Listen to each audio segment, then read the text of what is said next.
Have you ever watched a sunset and felt a desire of painting it?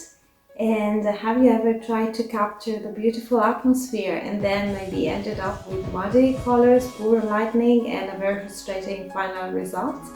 So if this is your case, this class is just right for you. So in each and every sunset, there are some key common elements that will help you to achieve a very good result.